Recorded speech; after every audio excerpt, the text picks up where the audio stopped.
Hello అండి, అందరికీ రాఖీ పౌర్ణమి శుభాకాంక్షలు అండి. ఈరోజు రాఖీ పౌర్ణమి కదా, మా పిల్లలకైతే రాఖీ కడుతున్నామండి. మా ఇద్దరు పిల్లలు ఉన్నారు, మా మరిదోళ్ళ అమ్మాయి ఉందండి. ముగ్గురు కలిసి రాఖీ కడుతున్నారండి మా అబ్బాయికి.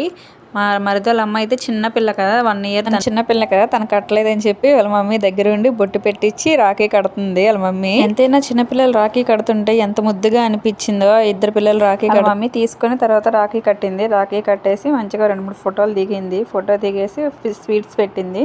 తర్వాత మా పిల్లలు కూడా స్వీట్స్ పెట్టారు. వాళ్ళు రాఖీ అయితే కట్టేసారు, స్వీట్స్ తినిపించలేదంట, స్వీట్స్ తినిపిస్తున్నారు. తర్వాత 2-3 ఫొటోస్ దిగేశారు వాళ్ళు కూడా. ఫొటోస్ దిగేశాక మా చెల్లెళ్ళ ఇంటికి వెళ్ళామండి. మా చెల్లెళ్ళ ఇంటి దగ్గర వాళ్ళ అబ్బాయి ఉన్నాడు కదా, వాళ్ళ అబ్బాయి కూడా ఆ పాప ఈ అబ్బాయి ఒకేసారి పుట్టారు. తనకు కూడా రాఖీ కడదాం మా పిల్లలని చెప్పి వెళ్ళామండి. వాడేమో రాఖీ కట్టి బొట్టు పెడుతుంటే వాడు అసలు ఉంచట్లేదు, తీసేస్తున్నాడు రాఖీ. ముందు వీడియోలో ఎండు రాఖీలు తీసుకున్నాను చెప్పాం కదండి, ఈ అబ్బాయికి కడదామని చెప్పి తీసుకున్నాం. వాడు అసలు ఉంచట్లా, తీసేస్తున్నాడు. నా వీడియో కనుక నచ్చితే ఒక్క లైక్ చేయండి, మర్చిపోవద్దు.